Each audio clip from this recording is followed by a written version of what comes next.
კიდევ ერთხელ მოგესალმებით პოზიტივის საინფორმაციო სამსახური აგრძელებს თქვენთვის მუშაობას. ამერიკის შეერთებული შტატების საელჩო საქართველოს პროკურატურის მიერ ამერიკის შეერთებულ შტატებში უკანონო შესვლასა და დოკუმენტების გაყალბებასთან დაკავშირებით რამდენიმე პირის დაკავების ფაქტს ეხმაურება და მადლობას უხდის უწყებას, ასევე გამოძიებას და ოპერაციაში ჩართულ სამართალდამცავი ორგანოების წარმომადგენლებს. ეს არის შეერთებული შტატებისა და საქართველოს სამართალდამცავ უწყებებს შორის მრავალთვიანი მჭიდრო თანამშრომლობის შედეგი, ნათქვამია დიპლომატიური უწყების მიერ გავრცელებულ ინფორმაციაში.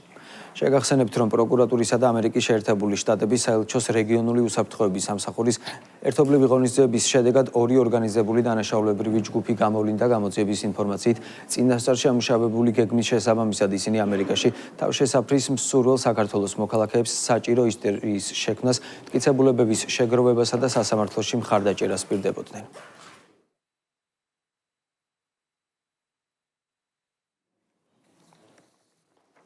ამერიკის შეერთებული შტატების სახელმწიფო დეპარტამენტის გზავნილები, სადაც ვაშინგტონი საქართველოსთან ურთიერთობების გადატვირთვის მზაობას ადასტურებს, ოპოზიციას კი პოლიტიკურ შეცდომებზე მიუთითებს, კვლავ შეფასებების თემაა. როგორც სახელმწიფო პარტიაში აცხადებენ, სახელმწიფო დეპარტამენტის განცხადებაში ხაზგასმულია, რომ დემოკრატიის საფუძველი კონსტიტუციური წყობილების პატივისცემაა. ნაცმოძრაობაში აცხადებენ, რომ ახლა წარსულზე საუბრის დრო არ არის, ლელომ კი პარლამენტის ბოიკოტს შეცდომა უწოდა. არის კონკრეტული დიაგნოზი ამ წერილით დასმული რადიკალებისთვის. ეს ყველაფერი არის ცალსახად გზავნილი, რომელიც უნდა გაიგოს რადიკალურმა ოპოზიციამ დემოკრატიულ ინსტიტუტებში მონაწილეობაზე უარი. საკუთარი ამომრჩევლის ხმის არ გაჟღერება საპარლამენტო რესპუბლიკაში, პარლამენტში. ეს წარმოადგენს სწორედ იმ უდიდეს ნეგატივს, რაც ოპოზიციამ რადიკალებმა თავის დროზე ჩაიდინეს. ეს არის სწორი მიდგომა, იმიტომ რომ როდესაც ჩვენ საუბარი გვაქვს დემოკრატიაზე, კონსტიტუციური წყობილების პატივისცემაზე, იქ არ არსებობს მემარჯვენე და მემარცხენე, ერთი მთავრობა ან მეორე მთავრობა, ყველასთვის ყველამ უნდა პატივისცემს დემოკრატიას და კონსტიტუციურ წესწყობილებას. და კარგია, რომ სწორედ ეს მთავარი გზავნილები მიიღეს ამერიკელებისგან ჩვენმა რადიკალურმა ოპოზიციამ, თუმცა მე არ მაქვს იმისი იმედი, რომ ისინი უარს იტყვიან თავიანთ რადიკალურ დღის წესრიგზე. აპირებს თუ არა გერმანიის საელჩო განმარტება გააკეთოს პეტერ ფიშერის ქსენოფობიურ განცხადებაზე. საუბარია ერთ-ერთი ოპოზიციური მედიის ეთერში გაჟღერებულ გზავნილზე, სადაც გერმანელი დიპლომატი აცხადებს, რომ ქართველ ხალხს არ სურს იყოს რუსი, თურქი, ირანელი ან აზერბაიჯანელი. მმართველ გუნდში პეტერ ფიშერის საქმიანობას ზღვარ გადასულს უწოდებენ და აცხადებენ, რომ მისი მიზანი საზოგადოების სხვადასხვა ჯგუფს შორის დაპირისპირებისა და შუღლის გაღვივების მცდელობაა.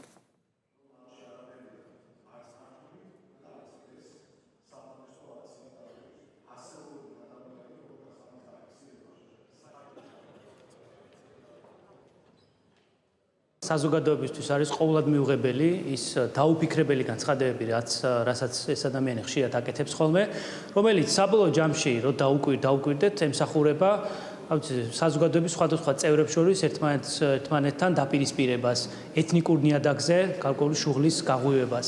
სინამდვილეში ეს არის სწორედ მისი მთავარი ჩანაფიქრიც, როგორც ჩანს, ერთის მხრივ ეს არის მიუღებელი, მაგრამ მეორეს მხრივ რაც არის დადებითი პოზიტიური ამ პროცესში არის ის, რომ სულ რამდენიმე დღე გადარჩენია ამ ადამიანს საქართველოში და მისი წასვლის შემდგომ იმედია ეს პროცესი დასრულდება. ყოველგვარ ზღვარს არის გადასული გერმანიის ელჩის გამონათქვამებით, როგორც ეს საქმიანობა საქართველოში.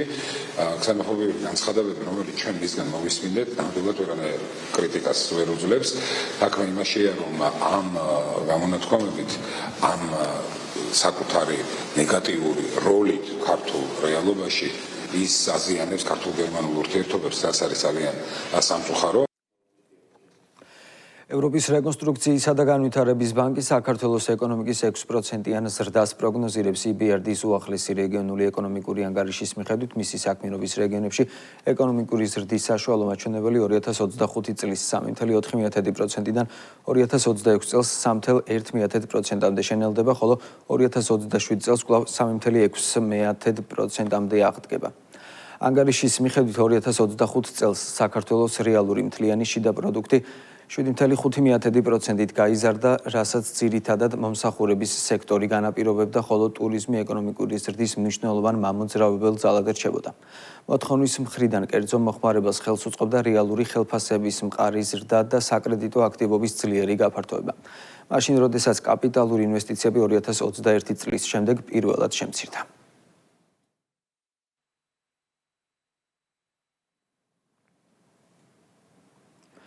თბილისი ევროპის ეროვნული მეტროლოგიური ინსტიტუტების ასოციაციის მე-20 გენერალურ ასამბლეას მასწინძლოს ყოველწლიურ ფორუმში 40 ქვეყნის 100-ზე მეტი დელეგატი მონაწილეობს.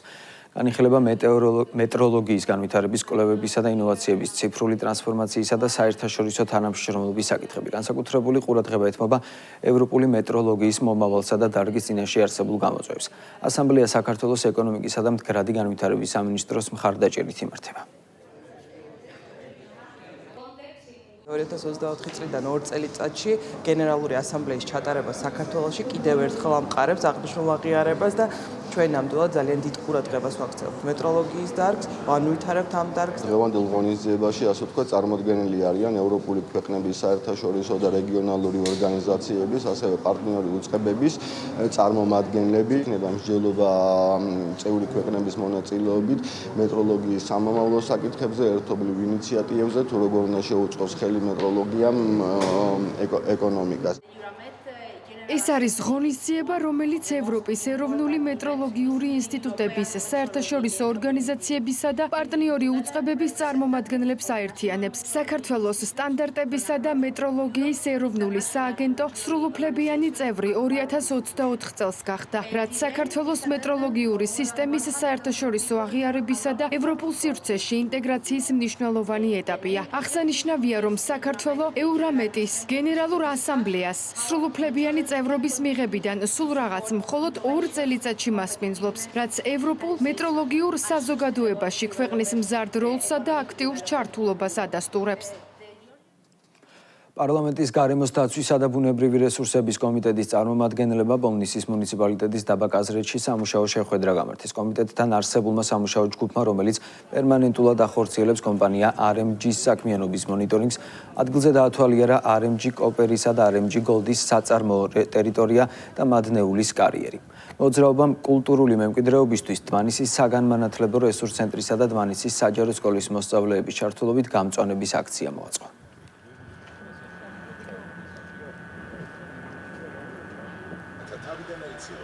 მასშტაბურ ღონისძიებას შეუერთდნენ ჩვენი სტაჟიორები.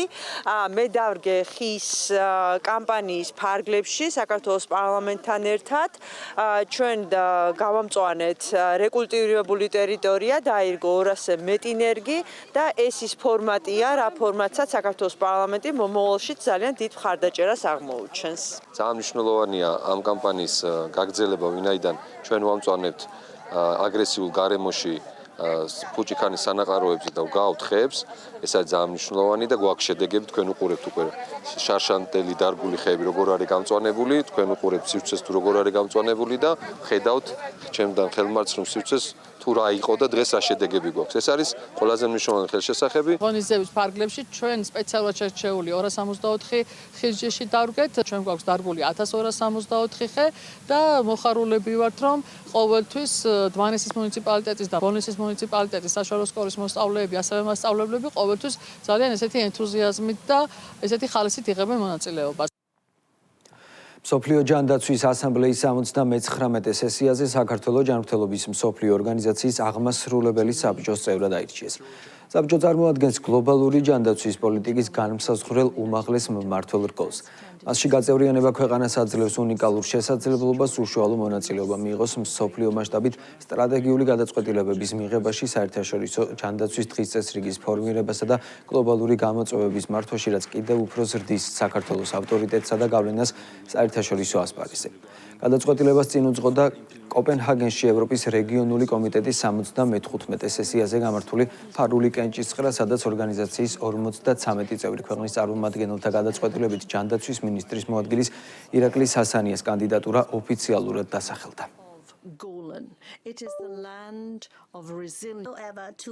თუ საქართველოს აქამდე გახდათ მარტო პასიური მიმღები გლობალური ჯანდაცვის პოლიტიკისა, დღეს ის უკვე მის ფორმირებაში მიიღებს აქტიურ მონაწილეობას და უკვე დაიწყო ეს პირველი სხდომა უკვე ჩატარდა, სადაც მივიღე მონაწილეობა. მეორე ეს გახლავთ აღიარება თვითონ ქვეყნის საერთაშორისო აღიარება იმ დობის გამოცხადება იმ მიმართულებით, რომ საქართველოს მიიღოს მონაწილეობა უკვე ესეთ გადაწყვეტილების პროცესში. ჯანდაცვის მინისტრის ხელმძღვანელობით საკოორდინაციო საბჭომ, რომელიც შეზღუდული შესაძლებლობის სტატუსის ბიოფსიქოსოციალური მოდელის დანერგვის ხელშეწყობის მიზნით შეიქმნა, პირველი სამუშაო სხდომა გამართა. ახალი მოდელი დაეფუძნება პირის ფუნქციონირების კომპლექსურ შეფასებას, სადაც გათვალისწინებული იქნება არა მხოლოდ ჯანმრთელობის მდგომარეობა, არამედ ფსიქოლოგიური და სოციალური ასპექტები, რაც გავლენას ახდენს ყოველდღიურ ცხოვრებაზე და მის საზოგადოებაში ჩართულობაზე. როგორც მიხეილ სარჯველაძემ აღნიშნა, ბიოფსიქოსოციალური მოდელით სტატუსის მინიჭების მიზანი შეზღუდული შესაძლებლობების მქონე პირთა უფლებების დაცვა, მათი საჭიროებების მაქსიმალურად დაკმაყოფილება და შესაბამისი სერვისების უზრუნველყოფაა. ჯანდაცვის სამინისტროს ინიციატივით შეიქმნა უწყებათა შორის საკოორდინაციო მექანიზმი, რომელმაც უნდა უზრუნველყოს ადამიანისთვის შესაძლებლობის შეზღუდვის სტატუსის მინიჭების წმინდა სამედიცინო მოდელიდან ბიოფსიქოსოციალურ მოდელზე გადასვლა. ეს მოდელი არის მსოფლიოში ამ სფეროში აღიარებული ოქროს სტანდარტი და ძალიან მნიშვნელოვანი, იქიდან გამომდინარე, რომ სტატუსის მინიჭებისას ითვალისწინებს არა მხოლოდ პირის ჯანმრთელობის მდგომარეობას, არამედ მის რეალურ საჭიროებებს, ფუნქციურ უნარებს და სოციალურ მდგომარეობას. ბიოფსიქოსოციალურ მოდელზე გადასვლა ეს არის უმნიშვნელოვანესი, ვინაიდან ამით საბოლოოდ მოხდება გაეროს შრომის პირთა უფლებების კონვენციის ღირებულებების დანერგვა და ჰარმონიზაცია. ამ პროცესში ის ინიციატივა, რომელიც აქვს ჯანდაცვის სამინისტროს და ის ფორმატი, რომელიც საკოორდინაციო მექანიზმით არის შექმნილი, არის იმის გარანტია, რომ გადაწყვეტილებას მივიღებთ, რაც შეიძლება სწრაფად და რაც შეიძლება სწორად. სახელმწიფო უსაფრთხოების სამსახურის უფროსმა გეკა გელაძემ პირველ მოადგილე ლაშა მაღრაძესთან ერთად შეხვედრა გამართა ჟენევის საერთაშორისო დისკუსიების თანათავმჯდომარეებთან. მხარეებმა განიხილეს ოკუპირებულ ტერიტორიებსა და საოკუპაციო ხაზის გასწვრივ შექმნილი ვითარება და იმშელეს უსაფრთხოების სფეროში არსებულ გამოწვევებზე. განსაკუთრებული ყურადღება დაეთმო საქართველოს ოკუპირებულ ტერიტორიებზე უკანონო პატიმრობაში მყოფი პირების გათავისუფლების საკითხს. ყურადღება გამართულდა საოკუპაციო ხაზის გასწვრივ დაფიქსირებულ უკანონო ეგრეთ წოდებულ ბორდერიზაციის პროცესსა და მის თანმიმდევრ შედეგებზე. აღინიშნა ჟენევის საერთაშორისო დისკუსიების ინციდენტების პრევენციისა და მათზე რეაგირების მექანიზმის პოტენციალის ეფექტიანად გამოყენებისა და გაძლიერების აუცილებლობა. ხაზი გაისვა ოკუპირებულ ტერიტორიებზე ევროკავშირის სადამკვირვებლო მისიის შეუზღუდავი წვდომის მნიშვნელობას. So I would just like to say that გარემოს ეროვნული სააგენტოს ატმოსფერული ჰაერის ხარისხის მონიტორინგის ქსელის გაფართოება გრძელდება. ახალი ავტომატური სადგური ამჯერად გარდაბნის მუნიციპალიტეტის სოფელ თაზაქენში ამოქმედებდა. წლის ბოლომდე ქსელს კიდევ 9 ავტომატური სადგური დაემატება. პროექტი საქართველოს მთავრობის, ევროკავშირისა და გაეროს მხარდაჭერით ხორციელდება. ქვეყნის მასშტაბით უკვე 18 სადგური ფუნქციონირებს, რომელთა საშუალებითაც თბილისში, რუსთავში, ბათუმში, ქუთაისში, თელავში, ახალციხეში, მესტიასა და ზუგდიდში ჰაერის ხარისხი უწყვეტად კონტროლდება. and we can see nitrogen dioxide. It's very important to say that we თბილისის 153 საბავშვო ბაგაბაღის განახლების მასშტაბური პროექტი დასრულდა. მუხიანის დასახლებაში მდებარე სკოლამდელი აღზრდის დაწესებულებაში რეაბილიტირდა სახურავი და ფასადი, გამაგრდა ბაღის შენობების დამაკავშირებელი ფლიგელი. კეთილ მოეწყო ეზო, სადაც დაიგო ასფალტის საფარი და გაკეთდა სათამაშო მოედნები. პროექტი თბილისის საბავშვო ბაგაბაღების მართვის სააგენტომ 900.000 ლარით დააფინანსა. დედაქალაქის მერია ახალი საბავშვო ბაგაბაღების მშენებლობასთან ერთად აქტიურად ახორციელებს და აგრძელებს იმ პროგრამას, რომელიც დაიწყო ბაღების მართვის სააგენტომ რამდენიმე წლის წინ და გულისხმობს არსებული მოძველებული ბაგაბაღების ინფრასტრუქტურის განახლებას. განახლების პროგრამის ფარგლებში დედაქალაქის რამდენიმე რაიონში უკვე განხორციელდა მსხვილი ინფრასტრუქტურული სამუშაოები და მთავარი და მნიშვნელოვანი არის ის, რომ როგორც ახალი ბაღების მშენებლობა, ასევე განახლების პროგრამები ხორციელდება თანამედროვე სტანდარტებთან სრულ შესაბამისობაში. 153 ბაგაბაღში მუხიანში დასრულდა სარემონტო სარეაბილიტაციო სამუშაოები. აქ ჰქონდა ფასადის სრული რეაბილიტაცია, განახლება, ასევე ეზოს სამუშაოები დაემატა მოედნების სხვადასხვა ტიპის, ასევე ჰქონდა სახურავის სამუშაოები. საბოლოო ჯამში მივიღეთ მოწესრიგებული ინფრასტრუქტურა. დედაქალაქის მასშტაბით სხვა ბაღებში გავაგრძელებთ მსგავს სამუშაოებს, იმით რომ ჰქონდეს აბსოლუტურად მოწესრიგებული ბაგაბაღები. რუსთავში 4 სხვადასხვა ქუჩაზე ახალი საგზაო ინფრასტრუქტურის მოწყობა დასასრულს უახლოვდება. ასფალტის საფარის დაგება მიმდინარეობს კლდიაშვილის ქუჩაზე. პროექტი მარჯანიშვილის, ფალიაშვილის, კლდიაშვილის და სანაპიროს ქუჩების სრულ განახლებას მოიცავს. 4 ლოკაციაზე უკვე რეაბილიტირებულია მიწისქვეშა კომუნიკაციები, გათვალისწინებულია ტროტუარების ეზოებში შესასვლელების, ველობილიკების, მწვანე სივრცეების და შეზღუდული შესაძლებლობის მქონე პირებისთვის ადაპტირებული საგზაო ინფრასტრუქტურის მოწყობა. პროექტი ცენტრალური და ადგილობრივი ბიუჯეტის თანადაფინანსებით ხორციელდება. როგორც ცენტრალური ქუჩების, ასევე შიდა საუბნო სივრცეების მოწესრიგება ხდება. კლდიაშვილის ქუჩაზე, სადაც ძალიან დატვირთულია მოძრაობა დღის განმავლობაში, სრულდება სარეაბილიტაციო სამუშაოები, უახლოეს პერიოდში აღდგება სატრანსპორტო მოძრაობა, დაემატება გამწვანებული სივრცე, განათების ახალი სისტემა და გადაადგილება გახდება მოსახლეობისთვის ბევრად უფრო უსაფრთხო.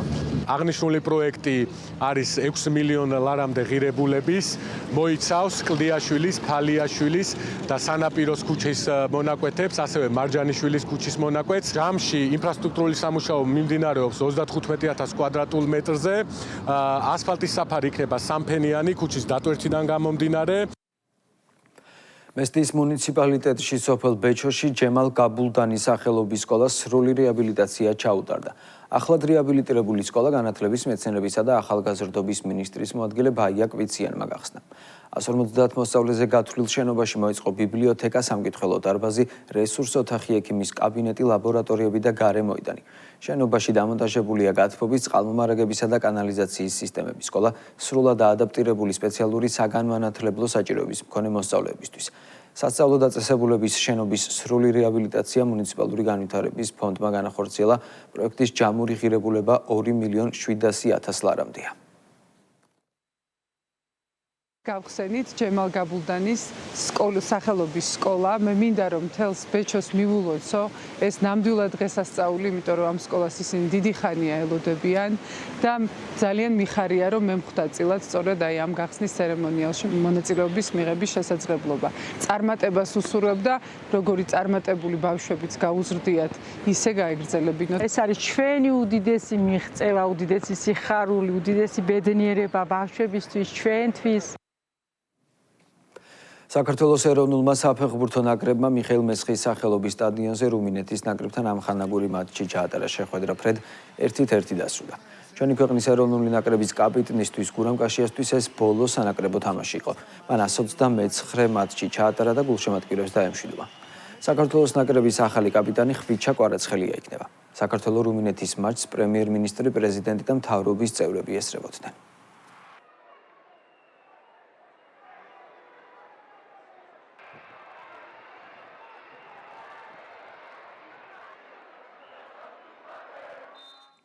ეროვნული ნაკრების კაპიტნის გაცილებას პრეზიდენტი სოციალურ ქსელში ეხმაურება. მიხეილ ყაველაშვილი წერს, რომ გურამ კაშია წლების განმავლობაში იყო არამხოლოდ გუნდის ლიდერი, არამედ ღირსების, პროფესიონალიზმისა და თავდადების მაგალითი, რამაც არაერთი თაობის გულში წარუშლელი კვალი დატოვა.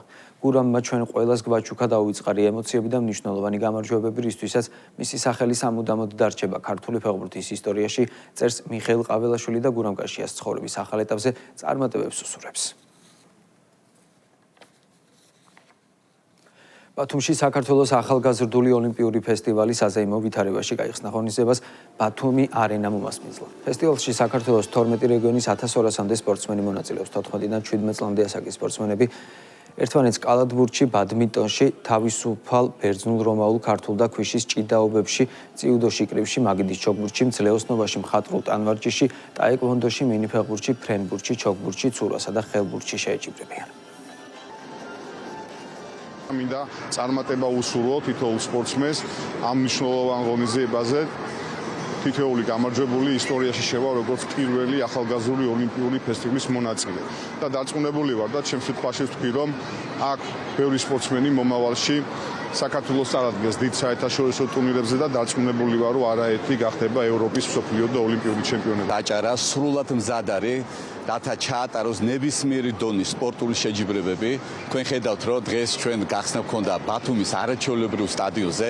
ნამდვილად ჩვენი რეგიონისთვის სავიზიტო ბარათი არის და ზუსტად 1200 ბავშვი სხვადასხვა რეგიონიდან დღეს ჩვენ ვიხილეთ ჩვენი არაჩვეულებრივი ახალგაზრდა სპორტსმენები. მათ შორის 118 ბავშვი აჭარიდან, 17 სახეობა სპორტის. რამოდენიმე დღის განმავლობაში მათ ექნებათ შესაძლებლობა იასპარეზონ და ძალიან დიდი შედეგები დადონ. ვარ საქართველოს ჩემპიონი სპორტ ტაეკვონდოში. და რა თქმა უნდა ჩემი თავისგან მაქსიმალურს მოველი, აუცილებლად ვიასპარეზებ მისთვის რომ ავიღო ოქროს медаლი და აუცილებლად მოვიგებ ამ შეჯიბს. ასეთი იყო ახალი ამბები, პოსტივის საინფორმაციო სამსახური თქვენთვის მუშაობას ზუსტად 13 საათზე გაგრძელებს.